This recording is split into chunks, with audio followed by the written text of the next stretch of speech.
Okay, everybody, we've got an amazing show for you today. It's a big news day, and we are, of course, going to get into the Facebook whistleblower hearing, Facebook's PR team's dirty tactic response, and Zuckerberg's response to all of this brouhaha and the Donnybrook that has ensued. I'm going to opine a little bit on what is the reasonableness of the whistleblower's outcome that she's looking for. And I think she's quite credible, quite moderate, and I think her suggestions are pretty obvious and banal. They're not very controversial at all, and we probably are all going to agree on them. But it's a really interesting set of clips that we're going to play for you today. Then we're going to get into a bombshell that dropped this morning. Scorpion Capital has done a short seller report on Ginkgo Bioworks. You may remember the CEO of Ginkgo Bioworks was on This Week in Startups, episode 1239, and we got into his business model, which I thought at the time sounded really clever. However, Scorpion Capital is claiming that that business model is a giant fraud, a scam, a hoax, and that Ginkgo Bioworks is their big short, and they're down 20% today. This is a really dicey one that involves a concept called round tripping that you should know about, that AOL was accused of 20 years ago. And we're going to unpack it all on today's This Week in Startups. Stick with us. This Week in Startups is brought to you by Drata. Don't let requests for SOC 2 compliance reports slow down your business. Use Drata to stay ahead of the curve. Go to drata.com/twist for 15% off.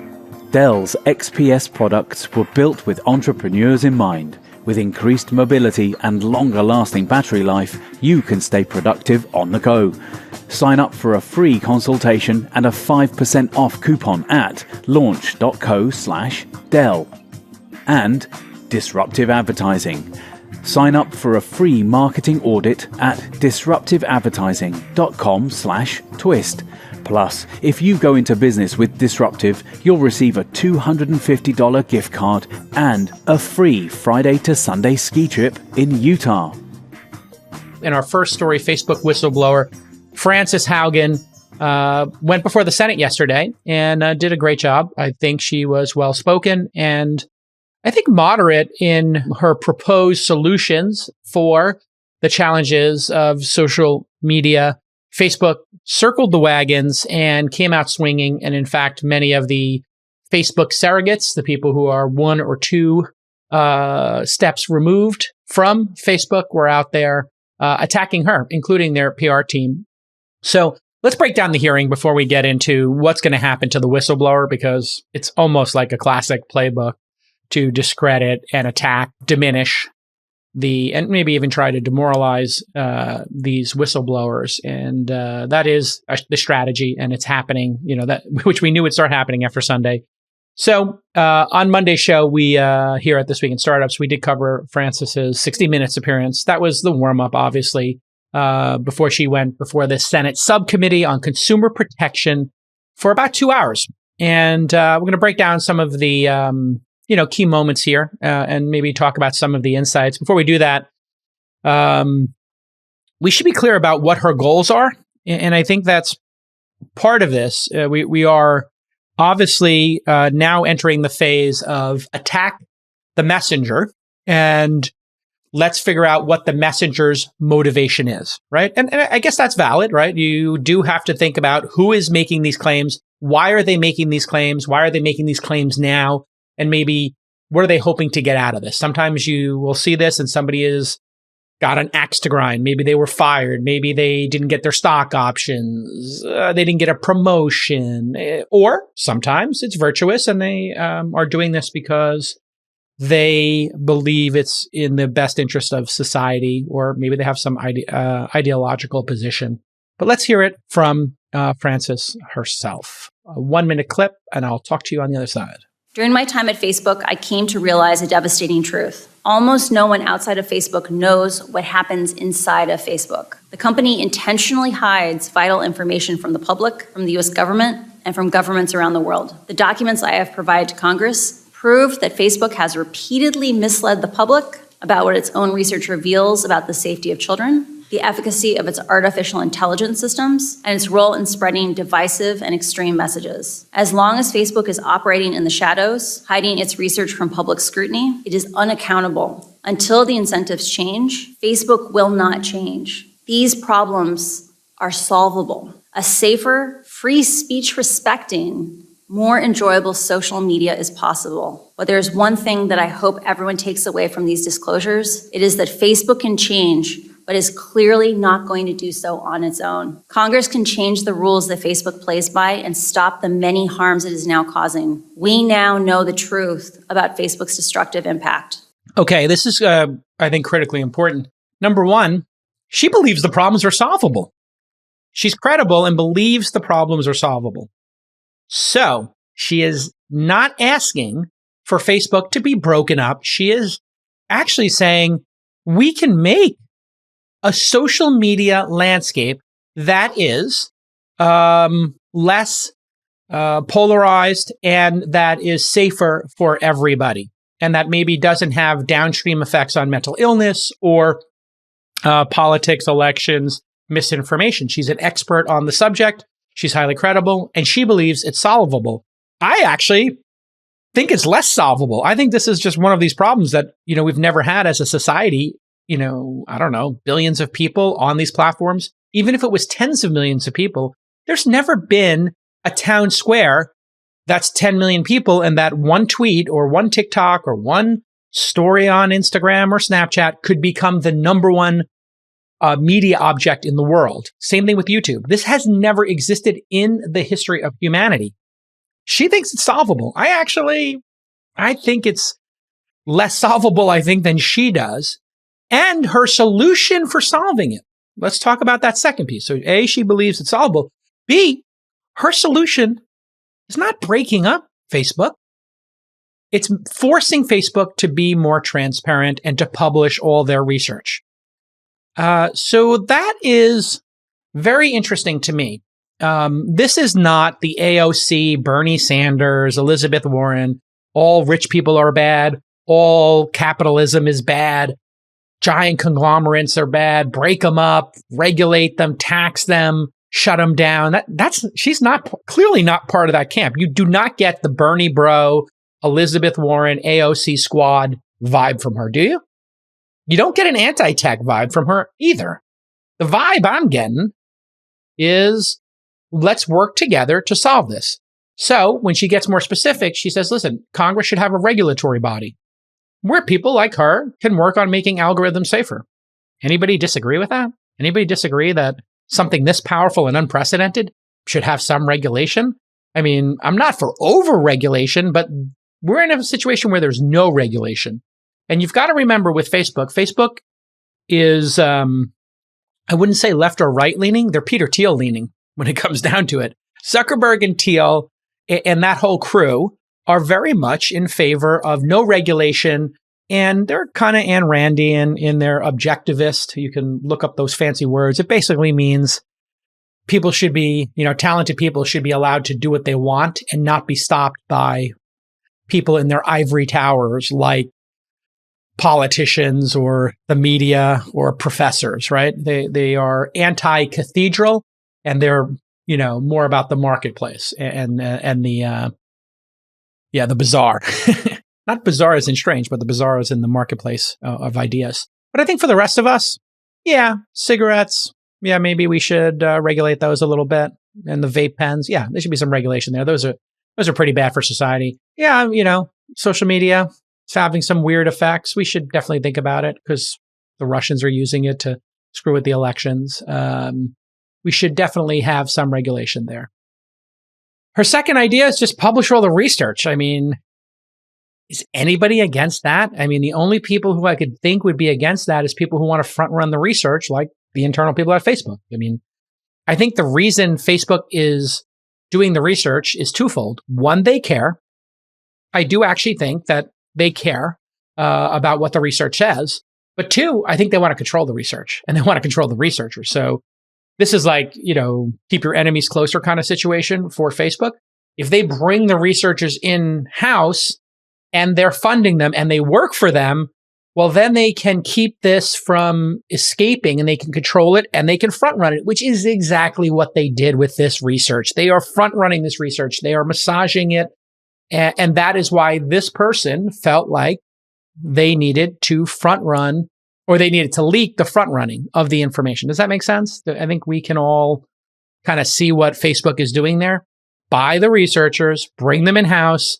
And yeah, it's not great that you're paying for research that is working against you, which was Zuckerberg's reply. And we'll get into his response. Like, why would we pay for this? Like, why would we pay for research if we didn't care? It's a pretty good defense. I'll be totally honest. And it's half true, I think.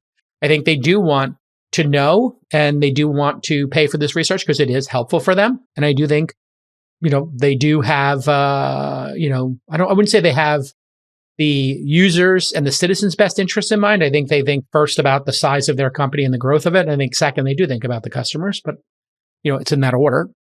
So this is a very interesting strategy and a highly effective one, clearly, because here we are. Facebook has reached critical mass. There's no way to stop it. It's going to take decades, like literally 2 or 3 decades. If you really wanted to stop Facebook, it would take 2 decades probably, because look at what happened with AOL and Yahoo. People are still, I went to Yahoo Finance yesterday. Some people are still using the AOL email addresses. Like these tech companies, when they hit scale, take a decade or two to come in for a landing and get below, whatever number of users or revenue.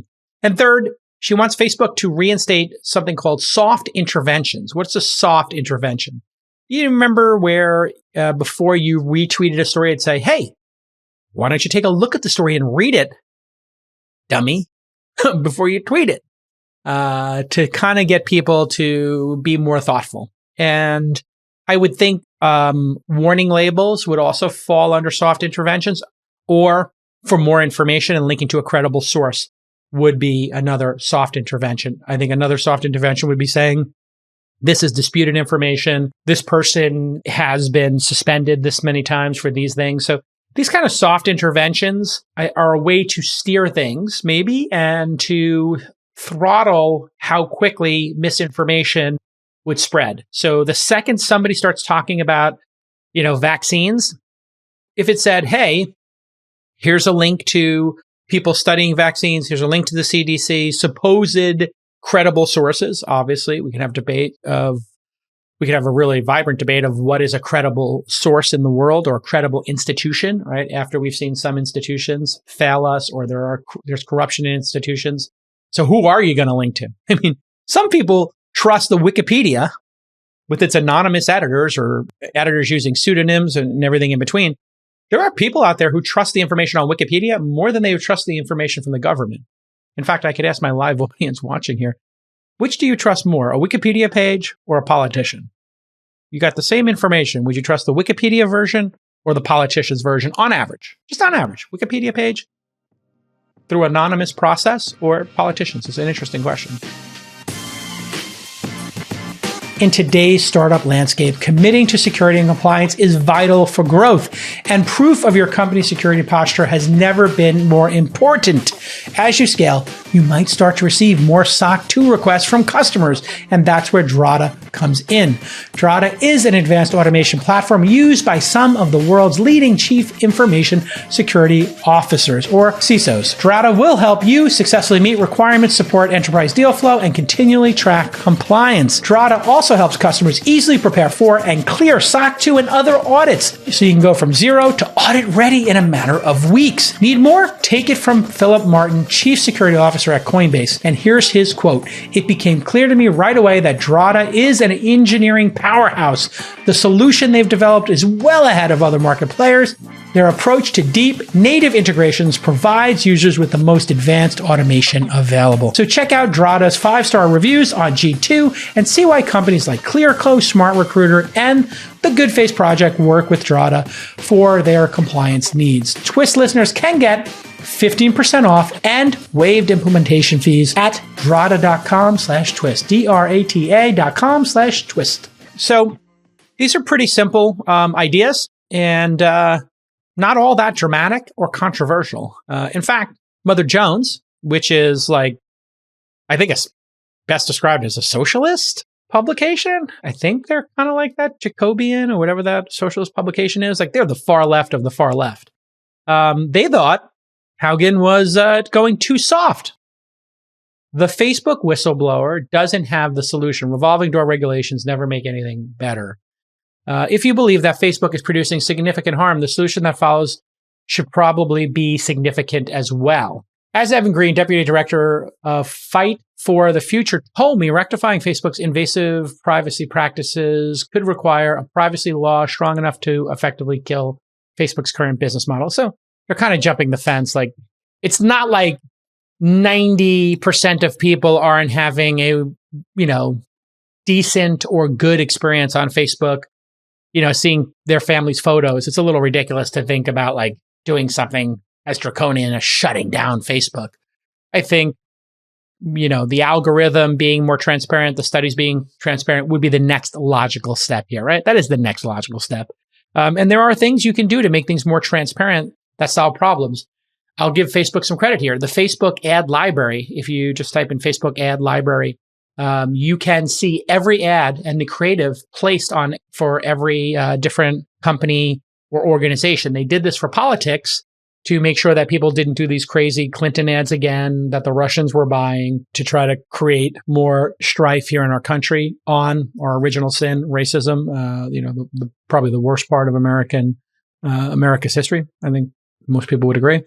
And this database has now made it really hard to do smarmy ads on Facebook because it will be revealed. If you're doing something really crazy on Facebook, it's right there in the database. You can't place ads on Facebook without them being public anymore. Well, if that's the case for ads, let's do it for the research. Let's make all the research public and have a town square where we debate it. So if Haugen is getting hate from Facebook and pro-Facebook surrogates, and then she's getting hate from the anti-Facebook crowd, I think that means her position is pretty moderate, I would say. And Senator Amy Klobuchar, who I am increasingly impressed with. I think, I don't know her exact politics, but when I see her asking questions, she tends to be well prepared, it seems. And so here's the Democrat from Minnesota. And she starts her questioning with an impassioned statement. These things are also performative, about big tech lobbyists in D.C. And this to me was quite informative. 30 seconds, see you on the other side.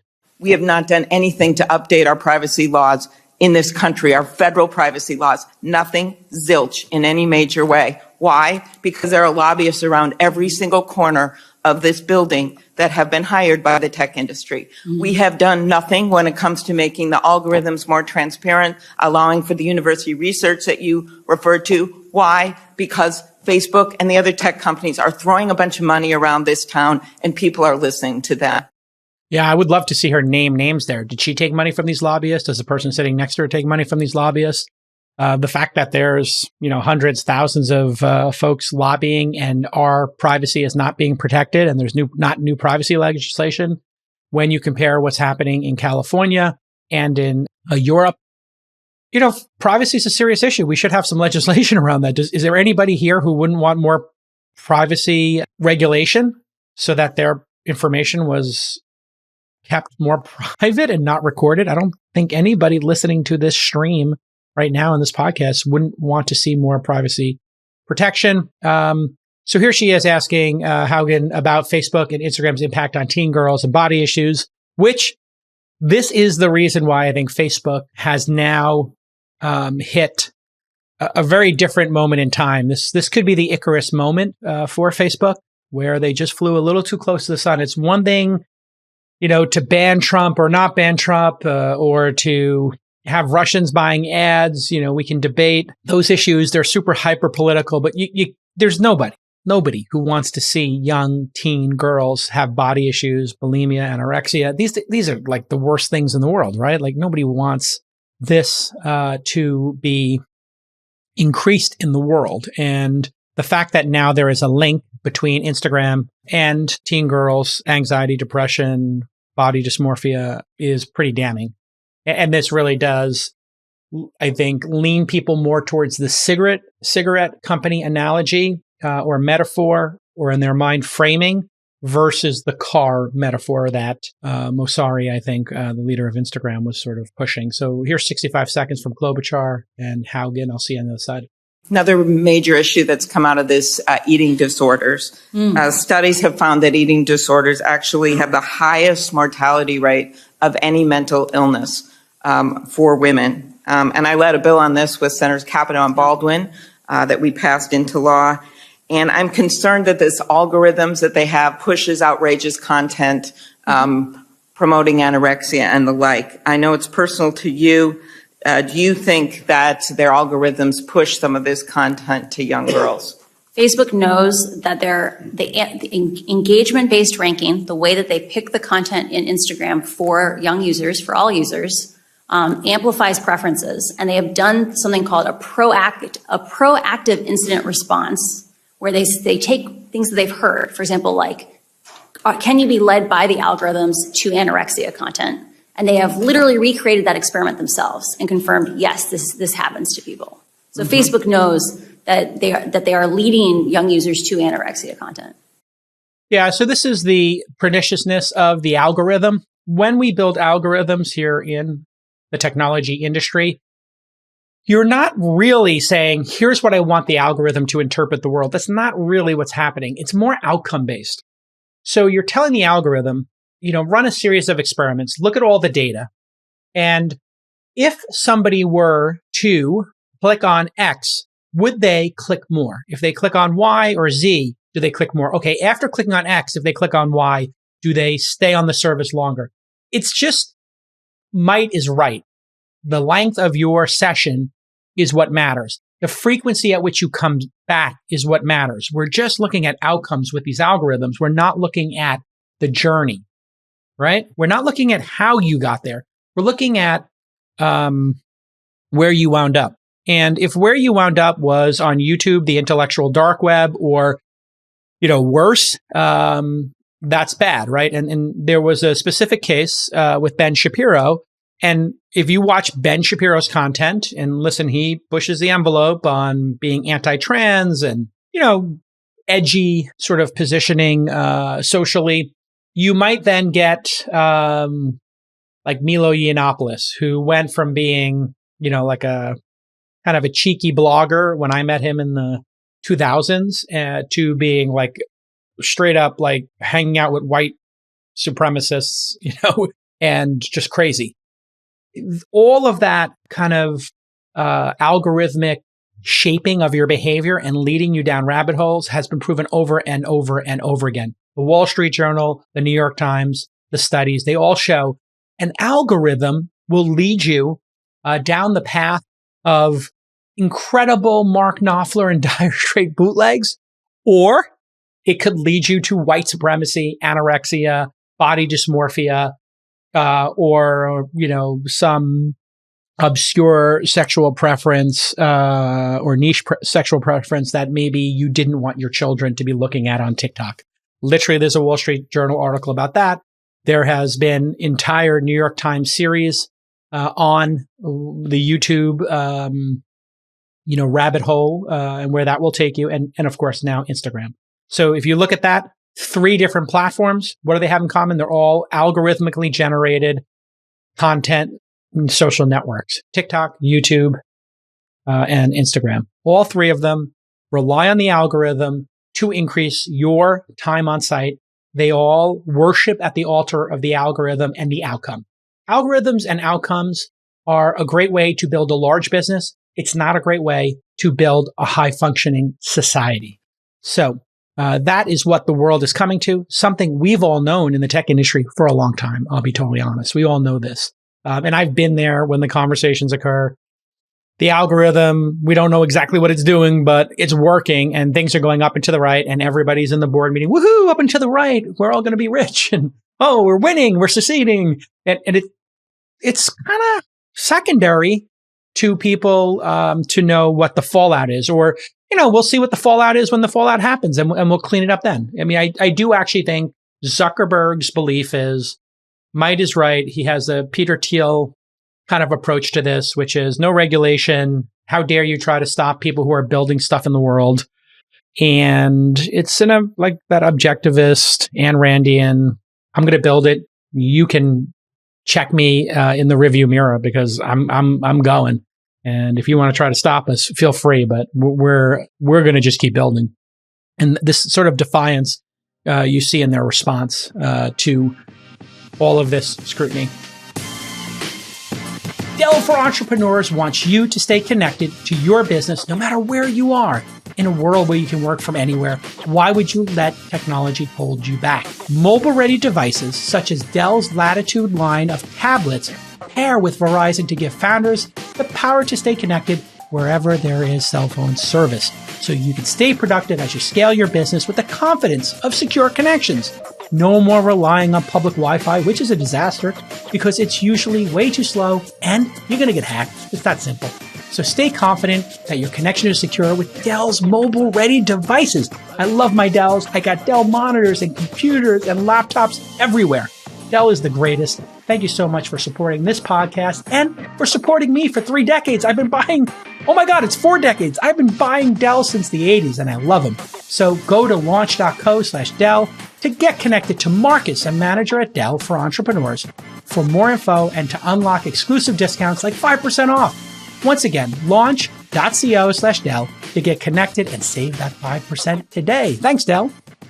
Klobuchar finished with a question about Facebook's election safeguards. These are critically important. Everybody around the world has been talking about this. It's not unique to the United States. Everybody in a democracy where there's elections is concerned about, what happens when everybody's on a instant content sharing machine with algorithms that will surface the most crazy, electric, dynamic tweets. And sometimes those are misinformation. So according to this whistleblower, the safeguards were turned off after the election and then turned back on during the January 6th insurrection. I think this is going to be one of these political issues that we're not going to get consensus on. I think the Instagram with teen girls and the body dysmorphia issues are the more powerful ones in terms of actually creating change around how Facebook does what it does. But let's listen to Klobuchar one more time. I'll see you on the other side of this 1 minute and 2 second clip. On 60 Minutes, you said that Facebook implemented safeguards to reduce misinformation ahead of the 2020 election, but turned off those safeguards right after the election. And you know that the insurrection occurred January 6th. Do you think that Facebook turned off the safeguards because they were costing the company money, because it was reducing profits? Facebook has been emphasizing a false choice. They've said the safeguards that were in place before the election implicated free speech. The choices that were happening on the platform were really about how reactive and twitchy was the platform, right? Like how viral was the platform. And Facebook changed those safety defaults in the run up to the election because they knew they were dangerous. And because they wanted that growth back, they wanted the acceleration of the platform back after the election, they returned to their original defaults. And the fact that they had to break the glass on January 6th and turn them back on, I think that's deeply problematic.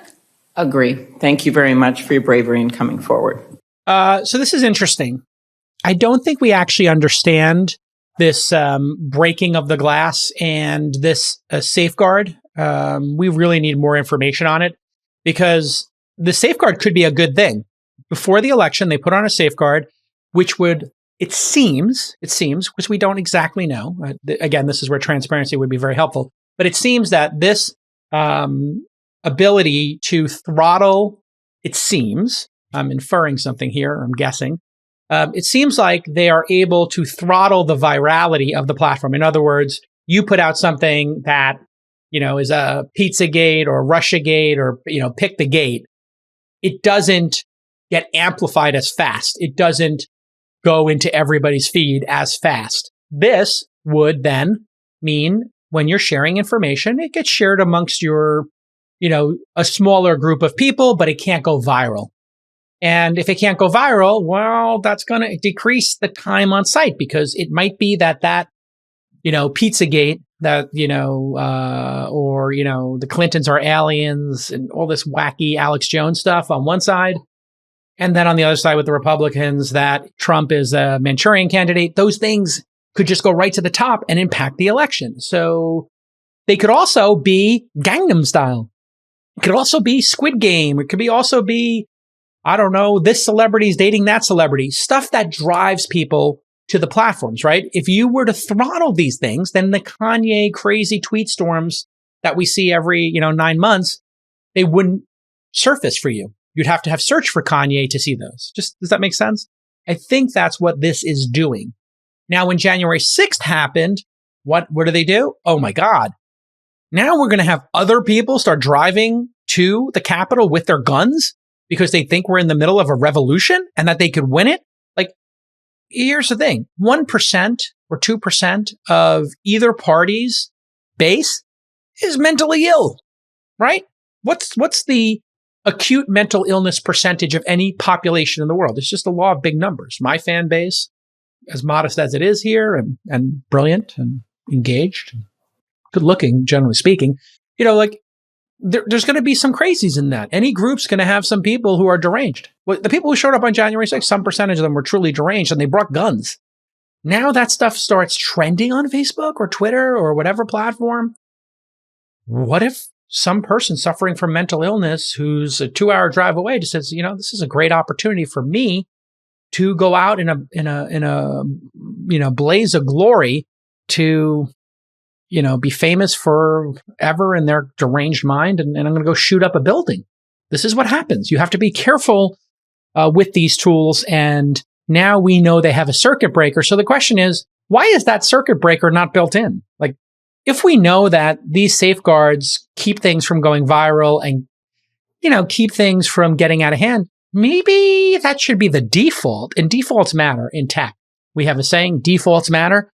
How you set up the system by default is really what matters. So if you by default, ask people if they want to invite their friends and then upload their address book, you're going to grow really fast. If you say, by default, we're not going to upload your address book to use this service to find your friends, and you have to go, 3 clicks into the interface to do it, 1% of people are going to do it. And if you make it part of the standard onboarding, you might get 80, 90, or 99% of people to do it. Or you might get 100% of people to do it if you make it defaulted on and it's a requirement of the service. So maybe that's how we should be thinking about this. Senator Brian Schatz is a Democrat from Hawaii. He asked Haugen what changes she would immediately make if she was Facebook's CEO. Always a great framing of a question. If you were CEO, if you were God, if you were the president of the United States, if you were the supreme ruler of the universe, and you could wave a magic wand, what would you fix? It's always a good question. So let's hear Haugen's answer to that in 52 seconds. I'll see you on the other side. I would immediately establish a policy of how to share information and research from inside the company with appropriate oversight bodies like Congress. I would give proposed legislation to Congress saying, here's what an effective oversight agency would look like. I would actively engage with academics to make sure that people who are confirming are Facebook's marketing message is true have the information they need to confirm these things.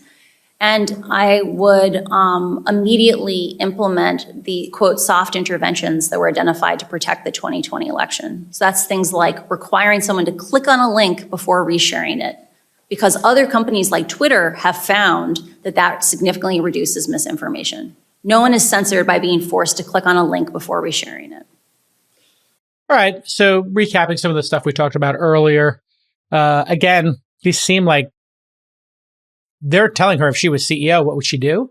She's not saying I would shut the company down. I wouldn't let teens use the product. She's not saying there should be an age limit. She didn't say there should be a separate service just for kids and you should have to sign up for it and pay for it. I mean, there are much, much greater interventions than the ones that she put forth. In fact, the ones she's putting forth are very soft. In fact, one category of them are soft interventions. Okay. Schatz then finished up with a question about why Facebook is so focused on hooking teens and kids into the service. I think it's pretty obvious why you want to get young people into your service is because there's competing products like TikTok and Snapchat. And, if you get them young, you keep them for later.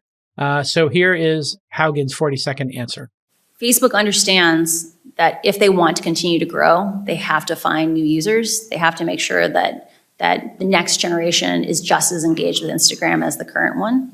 And the way they'll do that is by making sure that children establish habits before they have good self-regulation. By hooking kids. By hooking kids.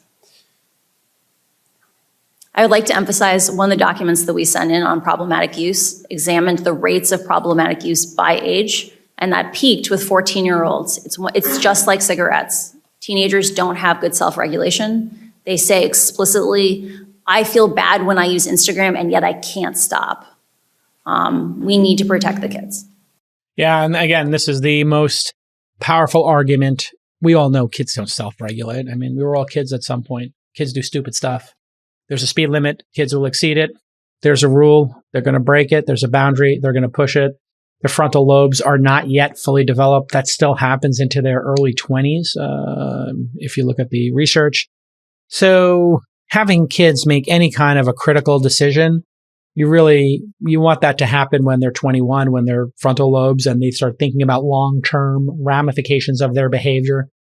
This is why binge drinking is so dangerous on college campuses, because if you're not a fully developed individual and know the ramifications, you might decide to chug an amount of alcohol that could give you alcohol poisoning, right? This is why Four Loko and some of these brands, we looked at them and said, hey, we need to regulate these or stop them, because giving kids an insane amount of caffeine and insane amount of alcohol in one can, that could be problematic. If it's a glass of wine, you'll probably puke from drinking too much wine before you have enough alcohol in your system to really do damage. But kids were literally getting caffeine poisoning and alcohol poisoning from some of those crazy drinks.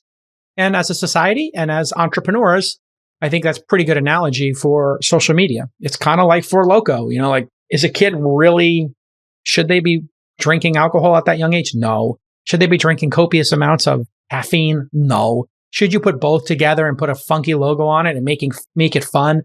Should kids be using vape pens? No. Should you be marketing it to kids with pina colada flavors? No. It's like, there is a group of entrepreneurs who will just say, you know what? If there is another use for it and kids happen to get it, well, so be it. We can't not let adults have this pina colada flavor. It's like, well, you could put it in a black box with just and put it behind the counter, pina colada flavor, be regulated a little bit more, right? It'd be better for kids. Okay, everybody, let's take a moment to talk about growth marketing and all the tactics and hacks that are out there. With me today, Jake Badsgaard. He is the CEO and founder of Disruptive Advertising, which you can visit at disruptiveadvertising.com/twist. So, some questions for you, Jake. When is too early to start marketing your Cyber Monday or your Black Friday? What's the right time to engage people, and how do you engage them? Yeah, that's going to depend on the audience, but the cheapest customer is the person that's already bought from you before. And it's time today to start warming up the audience that bought from you last year. With custom audiences on social or email, it's time to get on top of those right now and getting them warm and ready to engage. As far as new audiences are concerned, there's a lot of opportunity to explore new platforms outside of the traditional Google, Facebook channels, like Instagram, TikTok, some of these other ones, LinkedIn, YouTube. Let's get some new audiences in place and test those out and find what's working so that we're ready to scale when game time comes. All right, that's great advice. So if you want to sign up for a free digital marketing audit with Jake and his company, Disruptive Advertising, just visit disruptiveadvertising.com/twist. And if you go into business with Disruptive, you will receive a $250 gift card and a free Friday to Sunday ski trip in Utah. We'll see you on the slopes. It's going to be a great season. Let's do another 75-second clip here of Haugen answering a question from South Dakota Senator John Thune about Facebook's engagement-based ranking. And what I love about this moment in time is that we're seeing a more sophisticated discussion as a society about social media. We were having this discussion 5 years ago, 10 years ago on this very podcast about, is this good or bad for society and the algorithms? Well, guess what? The politicians might be slow. The research might be slow, but it's caught up now. And we're having a pretty granular discussion here, aren't we? 75-second clip, see you on the other side. I strongly believe, I've spent most of my career working on systems like engagement-based ranking. When I come to you and say these things, I'm basically damning 10 years of my own work, right? Engagement-based ranking, Facebook says we can do it safely because we have AI. The artificial intelligence will find the bad content that we know our engagement-based ranking is promoting. They've written blog posts on how they know engagement-based ranking is dangerous, but the AI will save us. Facebook's own research says they cannot adequately identify dangerous content, and as a result, those dangerous algorithms that they admit are picking up the extreme sentiments, the division. They can't protect us from the harms that they know exist in their own system. And so I don't think it's just a question of saying, should people have the option of choosing to not be manipulated by their algorithms? I think if we had appropriate oversight, or if we reformed 230 to make Facebook responsible for the consequences of their intentional ranking decisions, I think they would get rid of engagement-based ranking, because it is causing teenagers to be exposed to more anorexia content. It is pulling families apart. And in places like Ethiopia, it's literally fanning ethnic violence. All right. So this is very simple to understand. I think everybody's getting a great education. We all know this. Engagement-based ranking. The more clicks, the more comments, the more shares with comments, the more replies or threads that emerge from a piece of content.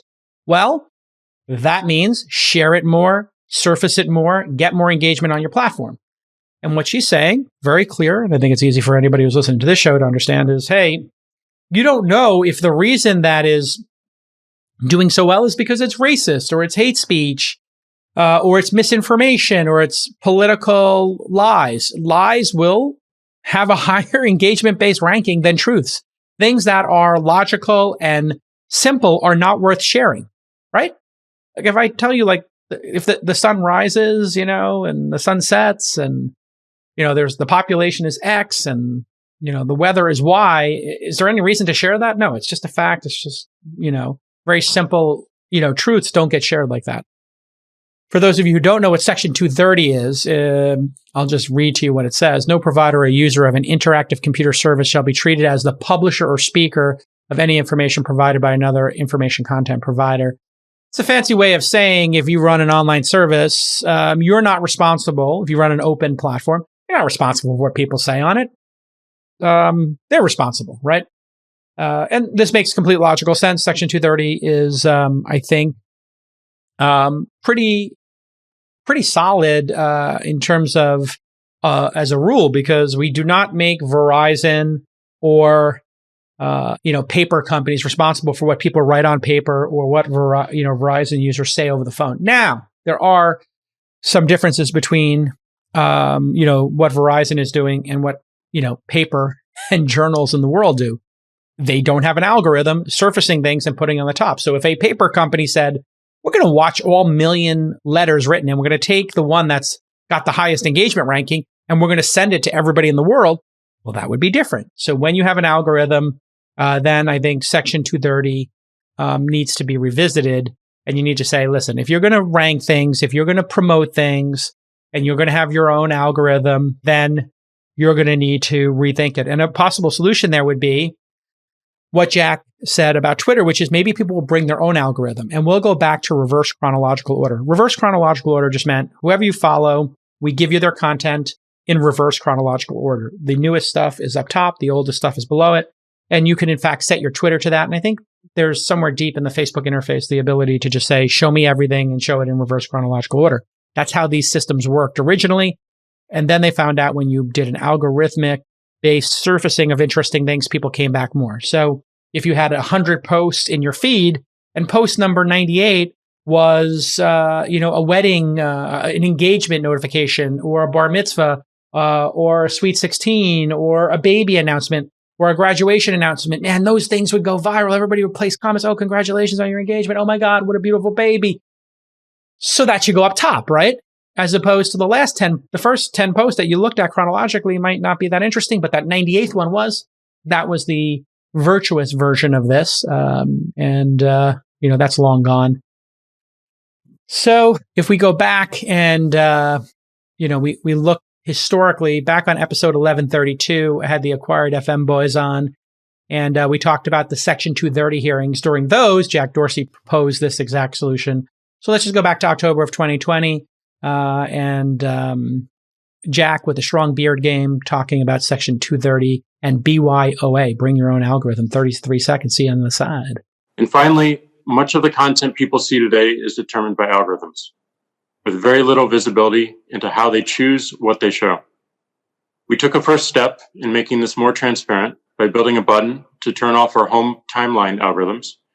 It's a good start, but we're inspired by the market approach suggested by Dr. Stephen Wolfram before this committee in June 2019. Enabling people to choose algorithms created by third parties to rank and filter the content is an incredibly energizing idea that's in reach. All right, so I think that's just a great summary of, sort of algorithms and all the different approaches to it in 230. We'll get into in a moment how Facebook's responded to all of her thoughts. And before we do, I got a comment here from the Noti Gang, the people who watch me tape the podcast live at youtube.com/thisweekin. Somebody with the handle Tech says, Cal, you should talk about the individuals using these platforms to at least take some responsibility. Apologies if you previously mentioned this. No, I think it's a very valid point. If you're an adult and you decide you want to smoke cigarettes or, eat fried chicken or pints of ice cream, like you have some agency over your life, fine. You should be allowed to do it. We're not going to stop you. But if you're going to, eat pints of Haagen-Dazs, it should say on the back how many calories and fat it has. Shouldn't it say that? And if you're going to smoke cigarettes, maybe there should be a warning on it. And I think that this has been very helpful. I don't know anybody who is upset when they go to a city where they post the calorie count on the menu. I know at the beginning people were like, oh, this takes, this doesn't feel right to me. It feels weird to see the calorie count. You know what? The calorie count may help me lose weight because I didn't know that goddamn maple frosted scone. I thought I was making an intelligent choice, right? It's a scone. It sounds like it's got some good grains in it. There's a little maple frosting on it, but it can't be so bad. And I'll have a mocha. Sometimes I'll treat myself or, maybe I'll have a latte. Oh, Jesus Christ. If I was drinking a black coffee and a croissant with 250 calories versus the 500 calorie, 600 calorie maple scone and the 800 calorie latte, I was eating 1,200 calories every morning for breakfast. No wonder I got fat. I then started drinking black coffee and a croissant like a French person, started losing weight. I could never have done that. I would have never looked at the goddamn calorie count, but I saw the calorie count there and I said, okay, 5 calories versus 300 calories from my beverage. I'm going with the 5 calorie. I'll learn to like black coffee. Oh, 250 for a croissant? I like croissants. I didn't know a croissant was less than a scone. Makes sense though. The scone's covered in sugar and the scone's got all those dense grains in it. It was obvious for me after I saw that. So I think that's the analogy here. Facebook comms director Andy Stone decided to get into it. And, watching the Facebook people do this is just gross. I think this is the moment for you to be humble, be collaborative with society, given the track record of Facebook. Now, Facebook has consistently done horrible things with our privacy and their product decisions. And this absolutely terrible executive, Andy Stone, decides that instead of having a really intelligent, humble discussion about the actual issues, he decides he's going to attack the messenger. This is the stupidest approach you could take. If this person is in comms, if Andy Stone has got a comms degree, this is the worst possible person you could ever hire to do comms because this is textbook bad communications. Look at this tweet. He starts with just pointing out. You ever have a friend say that to you? Just one thing. Oh, can I just point out? That is such a weaselly way to start a tweet, right? Just pointing out the fact that Frances Haugen did not work on child safety or Instagram or research these issues and has no direct knowledge of the topic from her work at Facebook. Just pointing out. That's like when somebody says to you, don't take this the wrong way. you know what's coming, right? Something you're going to take the wrong way. Something that's going to be incredibly hurtful. What a moron. Seriously, like, Andy, you were in the wrong line of work. And man, he got ratioed. 25-1 replies to quote tweets to likes. It is just bonkers. Yikes. I don't know if that's a ratio that I've rarely hit. Personally attacking Haugen is not the right communication approach here. He's not talking about what she said. He is just attacking her character. That's not what we want to see out of Facebook right now. So I replied with simply, how much money have you made from your stock and cash comp at Facebook to date? Because that's really what's driving these comms people. You know, somebody was telling me I gave a hard time to the other Brit who's defending them. If you're a comms person, the ability to make $10 million does not come along, period. Like, there's no PR people who get to secure a bag, 5, 10, 25 million bucks. These cats, they've secured the bag. The reason they're behaving like this, the reason they're attacking the messenger, the reason why they have no credibility is because they secured the bag. It's about money. And I hate to tell you exactly what you think is correct. I'm guessing Andy Stone's made 10 million bucks. I don't know. I wouldn't be surprised if Nick Clegg took down 25 to 100 million bucks in stock in a decade, if he's been there for a decade. You know, like a couple $1 million a year, stock doubles or triples. It's just, they're sellouts. That's it. That's all you need to know. They sold their soul to secure the bag. Well played. If you're a PR person, you know, the idea that you could even make $1 million a year is crazy. It's kind of like when a journalist or a PR person goes to work for some bad actor. They're just going to secure the bag. They're taking their skills to a place where they can actually get paid the largest amount of money. It's kind of like being, it's not dissimilar to being a lobbyist, right? If you wanted to be a tobacco lobbyist, I think that's how society will look at Nick Clegg and Andy Stone. They're going to look at them as like tobacco lobbyists or tobacco PR people, like just the worst possible humans you can imagine. Like, they're defending kids having body dysmorphia and anxiety using these platforms. Like, just talk about the issues. Bob Pickard, a PR industry veteran with a blue check mark, also replied to Steve with the following tweet. The backlash to this tweet will prove useful in the new PR case study on how not to do modern crisis comms. These lower end tactics from the political realm aren't effective here. From the slick Nick Clegg rebuttal on reliable sources to this sort of ad hominem sliming. Hashtag PR ethics. Hashtag PR ethics. Kind of an oxymoron, huh? But I think Bob is saying exactly what I'm saying is this is not what we're looking for here, dummies. Like, really dumb. Like, and this is the problem. When you're inside of the bubble and you're in this wartime mentality, you know, I think Zuckerberg learned a lot from Peter Thiel, learned a lot from Trump, learned a lot from this sort of right wing, never apologize, go on the offensive. And, you know, it's worked to get them to this point, but this is the point where this is not going to work. Why? Kids harming themselves. Nobody wants to see kids harming themselves. Once you get to kids harming themselves, you've lost. You must be humble. You must be contrite. You must be collaborative. This tactic works when you're talking about banning Trump or not banning Trump and political issues. Fine, sure. But as Bob correctly points out, going on the offensive against somebody who's making, you know, very reasonable recommendations. Like, if her recommendations were not reasonable, then you could say, okay, this person's hysterical and they want to shut down Facebook and break it up and they got an axe to grind. She's kind of got less of an axe to grind than I do, or many people do with Facebook. You know, I think I've got a stronger response to Facebook's behavior over the decades. Zuckerberg decided he would respond. He was busy sailing, I think, when Facebook was down on his sailboat, which I think is called Shenanigans, because when I saw the clip, it said Shenanigans on the mast. So that was notable. Zuckerberg sent an internal memo to the entire company and then shared it. Some of the quotes, I'm sure many of you have found the recent coverage hard to read because it just doesn't reflect the company we know. Okay, circling the wagons, get everybody internally. Hey, we're all on the same team. That's what that statement is. Hey, this is not who we are. This isn't us. Kind of is, you guys. Let's be honest. You guys have always said move fast and break things. This is who you are. You're moving fast, you're breaking things. Just own it. Next quote. I think most of us just don't recognize this false picture of the company that is being painted.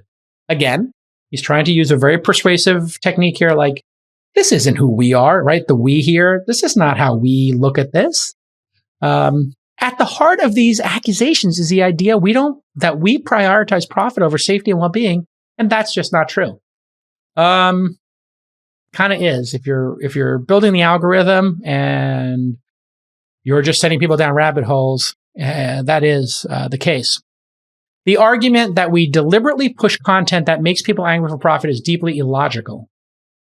We make money from ads, and advertisers constantly tell us they don't want their ads next to harmful or angry content. Yeah, now this is an example of mixing lies and truth to try to convince people of stuff. Yes, it is true. Advertisers do not want to be, some advertisers, brand advertisers, a subsection of advertisers do not want to be next to political content, and they wouldn't buy, as an example, they wouldn't buy Rachel Maddow or Tucker Carlson, right? They just wouldn't want to be on either side of that. There are many advertisers who don't care. They're CPG based. They just want to move product. They actually don't care. And if they can get angry content or racy content or controversial content at a lower price and bigger results, they'll go for it. If you get those people selling gold coins, guns, rations to put in your, end of days bunker, they're more than happy to sponsor Ben Shapiro or, Russell Brand, either side of the aisle. They'll get in there and pick either side and do it. So he's not telling the truth here.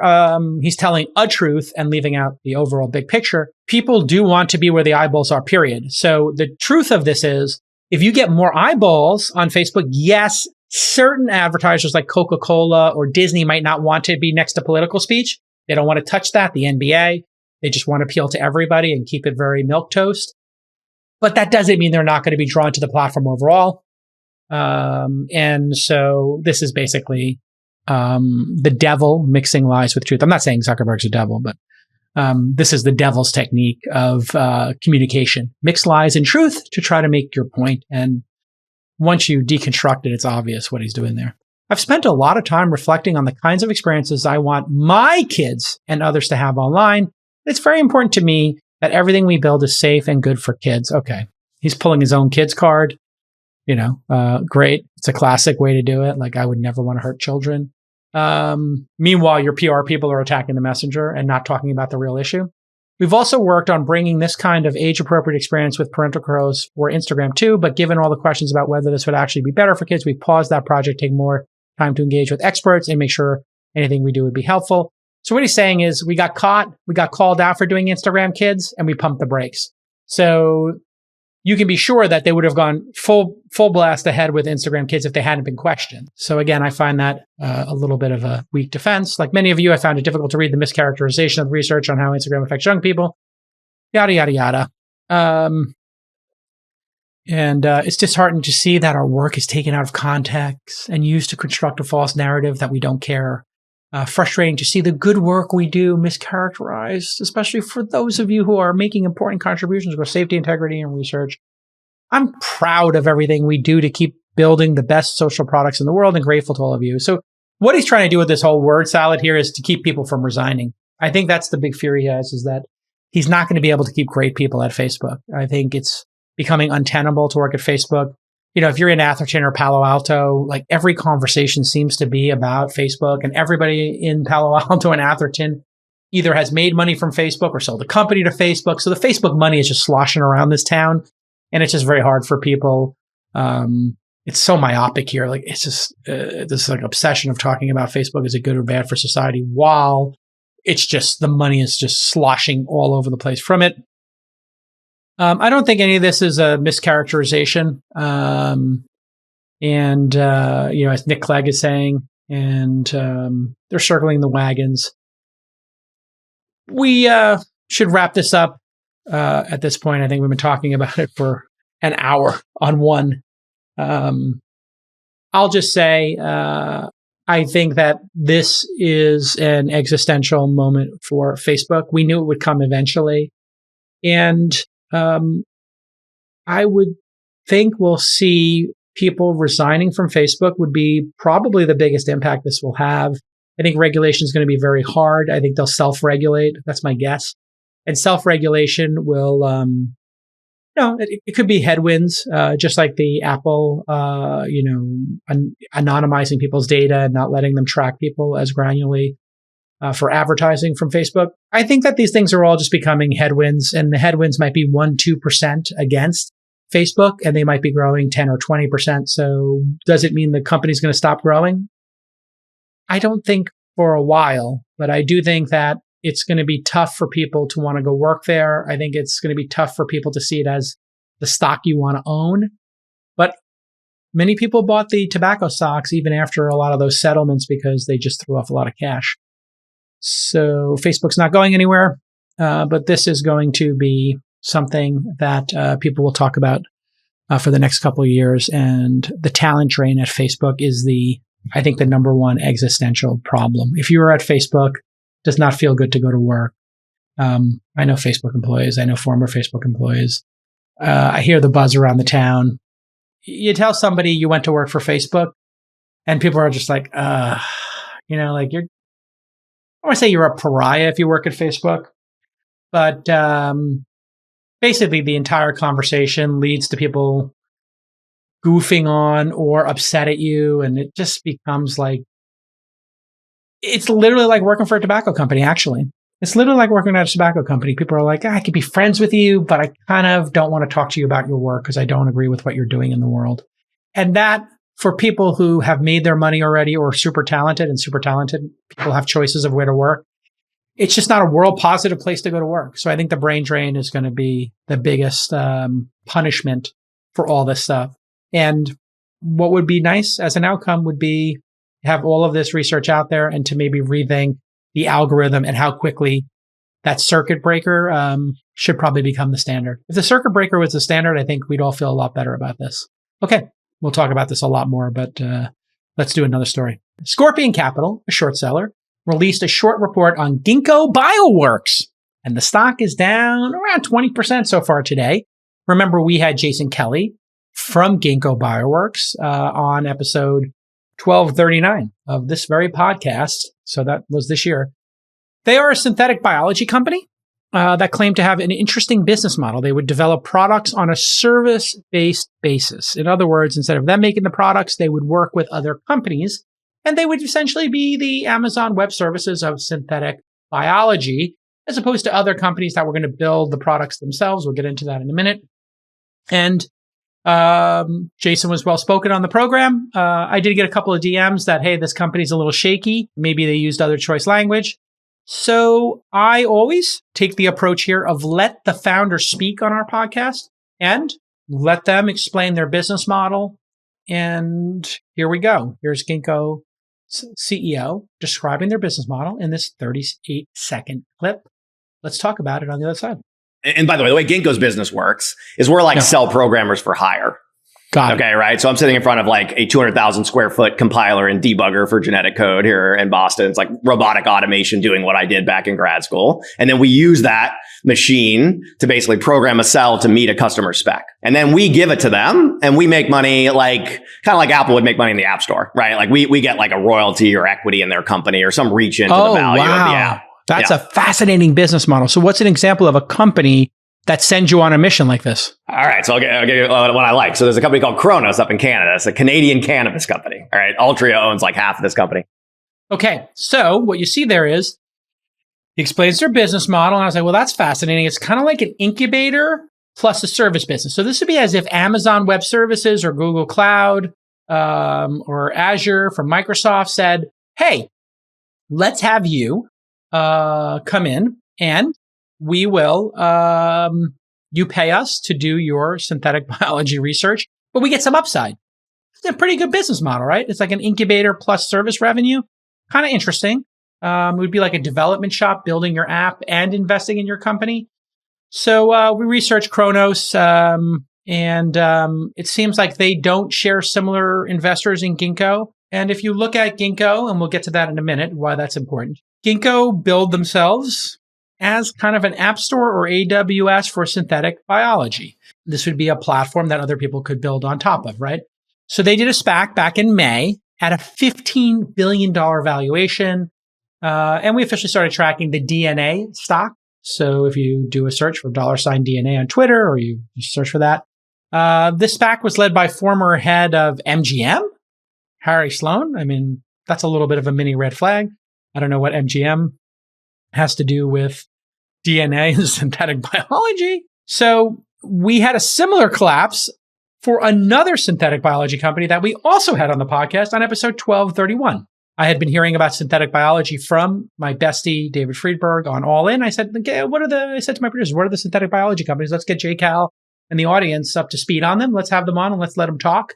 Well, that company, Zymergen, announced that they were way off their revenue predictions. They'd make no revenue in 2022, and they removed their CEO, Josh Hoffman, who was on the program. All right, so let's get back to Ginkgo.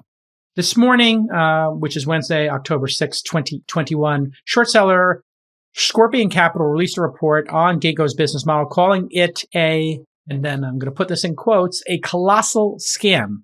Now, Scorpion is an activist short seller, just like Hindenburg Research, whose reports we discussed on Nicola also on the program, also, or I should say, not also, they turned out to be really, seems like one of the biggest frauds we're going to see in a long time in Silicon Valley. Scorpion released their first short seller. And isn't it interesting, Scorpion, Hindenburg? It seems like all these short sellers have to name themselves some really scary, deadly name. Scorpion and Hindenburg. Wow.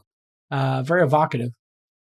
Good persuasive names, I would say, in good branding, really strong brands. Like you think about Hindenburg, you think about Scorpion, you don't want to be involved and you don't want to touch either one of those. So in April, they released a report on QuantumScape, the EV battery startup that had lost 85% of its value since peaking at $130 a share in December of 2020. Activist investors, if you don't know, take a large position, then they disclose their rationale to the public in a PR move. The biggest examples would be Bill Ackman's Pershing Square and Paul Singer's Elliott Management. I think Bill Ackman was the one who did Herbalife. That kind of blew up in his face. He wasn't able to convince the world that was an MLM scam, which was his position. So you can read the following at Scorpion Capital's Twitter feed, which is Scorpion Fund, one word. And here's the 6 tweet thread they released this morning. Number 1, we are short DNA. Ginkgo Bioworks is a colossal scam. Frankenstein mashup of the worst frauds of the last 20 years. At $23 billion market cap, it is rare to see a related party scheme on Ginkgo scale in the U.S. markets. It is quite simply the U.S. version of the China hustle, in quotes. Number 2, in the tweet storm, and this is a really important one. Ginkgo's business model, which I had talked about in that clip, is based on a dubious shell game. Most of its Foundry revenue, I called it the Foundry an accelerator, and observed 72% in 2020, and almost 100% of its deferred revenue are derived from related party and in quotes customers. Investments into these entities by Ginkgo and its investors are round-tripped back. And that is the key word in the sentence, round-tripped back. What is round-tripping? Well, let me give you a little history lesson. AOL, America Online, had controlled much of the internet in the early days. And you're like, how did AOL control the internet? Well, there were 30 million people paying for AOL at the time. And that was how people figured out how to pick a website. People didn't have just like a DSL connection largely then. They would dial up into AOL. And then AOL would present them like, here's the choices of what's on the web. That's why they bought Netscape. And what they did was they did what were called portal deals. These portal deals would cost $50 million, $100 million, a lot of money at the time. In today's money, they would be $500 million deals, let's say, maybe even billion.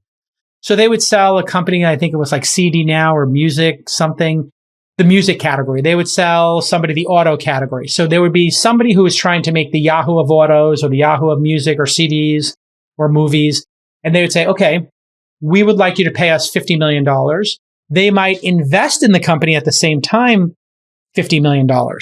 So they'd say, okay, we'll invest $50 million into your startup. So when you take it public, we get the upside because IPOs were going crazy in the dot-com days. This was the accusation.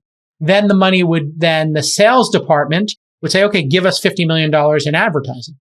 And it was like, they wouldn't have the $50 million if you hadn't invested the $50 million And this is the shell game, right? That they're talking about here and round tripping means the money takes a round trip. I give you the money, you give it back. So let's just create a scenario here. You work, your startup is part of, an accelerator, a big accelerator, and it's a SaaS business. And you say, I need 10 people to buy my software. And you email that social network for that particular piece of SaaS software, and 10 people buy it, but you charge them a small amount of money and maybe you buy their software.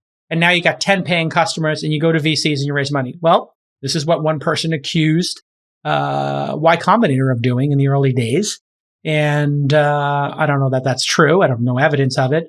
And it wouldn't be Y Combinator doing it. It would be the companies within Y Combinator. So this was part of the playbook was, hey, let me get 10 of my friends to use my software. It wasn't limited to, I think, Y Combinator companies. If I was at Techstars or 500 startups, you might do the same thing. We're not big enough at launch to have it happen. We have 160 startups. But if you had a couple of thousand startups, you could go to the mailing and say, hey, can people start using my software? Now you go and say, we have 12 customers. The value of those contracts is X. That's why when we do our diligence, we say, can you give us your first 10 customers? How did you acquire them? How much are they paying? And then how many times did they log into the software this month? Right? That's real diligence, right? Did they actually use the product? How did you meet them? And we will discount the first 5 or 6 people typically because it's the company where the founder worked previously. It's their cousin who did them a favor and trialed the software. And it's 3 people from their accelerator class who used it, right? So there are all kinds of shenanigans that can happen. And I think the framing of this is the problem. If you call people customers, you think they're paying customers and you earned them, you won your customers. In this case, did they win the customers? Does not feel like it, does it? Doesn't feel like these were hard-fought customers. This feels like, okay, maybe they are joint ventures. If they said Ginkgo is running an accelerator of joint ventures, we invest in companies, those companies pay us for services, we're all in it together.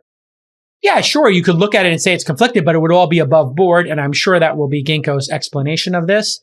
And Scorpion is looking at it and saying it feels differently. And that's why I asked to pull the clip from our podcast, because I looked at it and said, that's a good business model.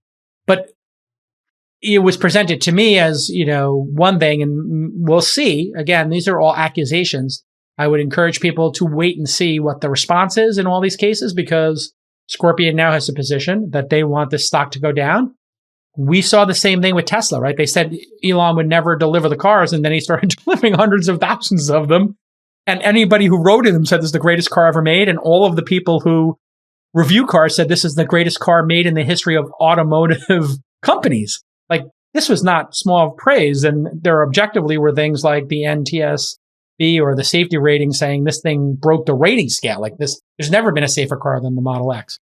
So the evidence started to come up that like maybe they were spreading fear, uncertainty, and doubt. So I would take Scorpion's claims and I would say, okay, these are claims.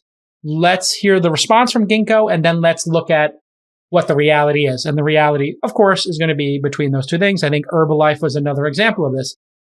One person's multi-level marketing scheme and could be another person's entrepreneurial eBay or, Airbnb, right? Like it feels like, all of these services that allow people to make money and make them into little entrepreneurs, micro entrepreneurs. Yeah, they could be framed as an MLM, or they could seem shady, and they might be. And then in other cases, they could be world changing and totally on the up and up, like Airbnb or Etsy or eBay.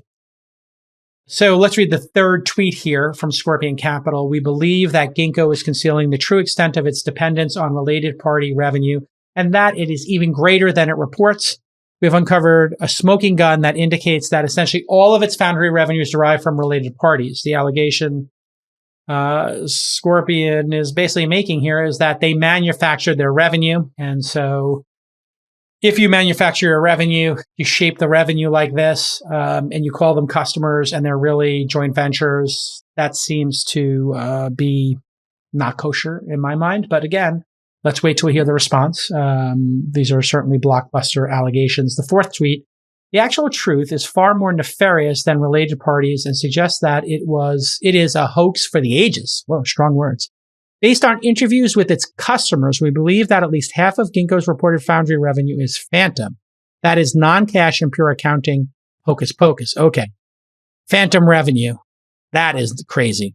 So that would be if the round tripping was occurring and the cash didn't move from one bank account to the other, but it just happened on paper where it said like, okay, we're going to invest 10 million in your company and you're going to agree to give us 5 million, but we're actually not going to run that money back and forth and pay taxes on them and, have them, be actually certified by accountants. Maybe that's what they're referring to here. We don't know because they're using very strange words that are open to interpretation. Hoax for the ages, that the revenue is phantom. These are not actual words, a pure accounting hocus pocus. These are ad hominem, not precise accounting concepts yet. So we'll see when they release all this research. We spoke with several former employees. This is where it gets interesting, who indicated that they had been terminated for refusing to play along with the scheme and who stated they knew of others pushed out for similar reasons. And I think when I spoke to Hindenburg, they alluded to the fact that these kind of companies that are activists and take short positions will very often just talk to former employees and get an idea that some company is a scam or is on shaky ground, and they'll spill the beans. I don't know if they compensate those whistleblowers. They're kind of like whistleblowers in a way, right? They're not coming out, but they're giving information to these activists. So I don't know the legality of all this. I'm supposing those former employees did sign NDAs, and if this were to become actionable, they would be revealed. So I'm not sure how that actually works. I'm interested if they have a financial interest, like does Scorpion or Hindenburg say to the people who leaked this information, we'll give you part of our gains if you give us this information, and would that be legal or not? That's just a hypothesis there. I wonder what the motivation is of people who leave for talking to activist investors. Like, do they have an axe to grind? In the last 2 months, timed with its SPAC listing, Ginkgo, this is a 6th tweet, has announced a flurry of new R&D partners, a dog whistle that the scam is about to hit overdrive. We believe these partners are undisclosed related parties. We present several smoking guns. So what's the real issue here? The scale is the issue. If this was a $1 billion private company, I don't think we're having this conversation. They would be saying, okay, you're trying to jumpstart the industry. When Google came out with Google Glasses, they gave $100 million to Mark Andreessen and I think Kleiner Perkins and some other folks, and they did a fund to invest and jumpstart their ecosystem. TikTok paid creators to make content. YouTube had the creators program. They built studios for them to use to make better videos. They gave them money in advance. Like injecting money into an ecosystem to grow it is completely valid, right? But if you're a public company and it is of a big scale here, and maybe like they said they had 77 million in revenue in 2020, 10 times that would be $770 million. And, 100 times that would be $7.7 billion. And they're at $15 billion. So talking about 200 times their revenue, top line is their valuation. The scale of their valuation, combined with being a publicly traded company, combined with going public in a nascent state of the business, i.e. what SPACs in many cases are doing, that is the problem here. If it was a private company, if civilians weren't investing, if you couldn't bet against the stock, then there would be no issue here. But you can bet against the stock. This is why people didn't want to go public to begin with. This is why stay private longer existed as a concept.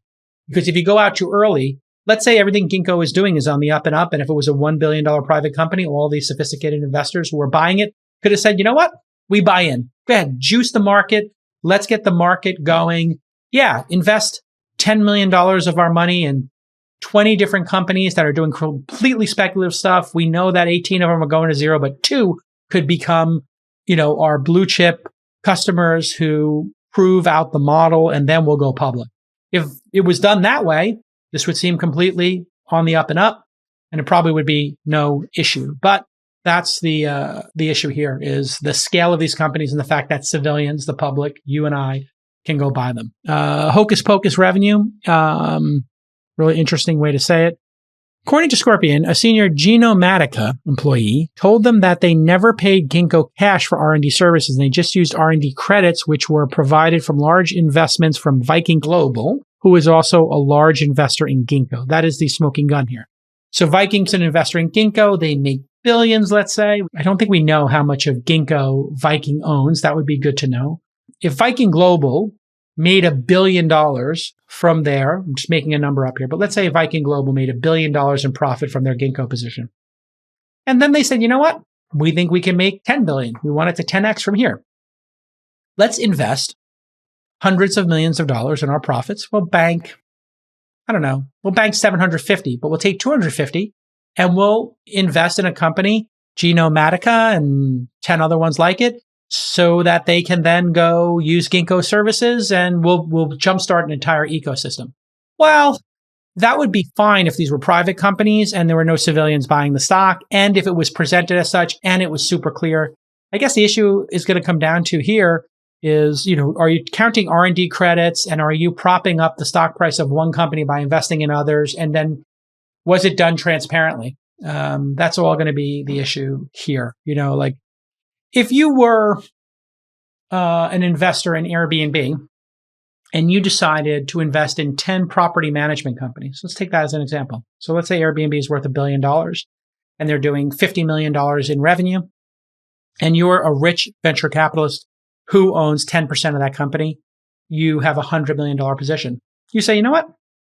I'm going to invest in, 10 property management companies. I'm going to give them $5 million each. Half of my returns, or, on paper returns from this incredible Airbnb investment. And they're going to buy with that $5 million, 10 apartments in, these 10 different cities. And I'm going to make a profit off those. And it will also be good for Airbnb.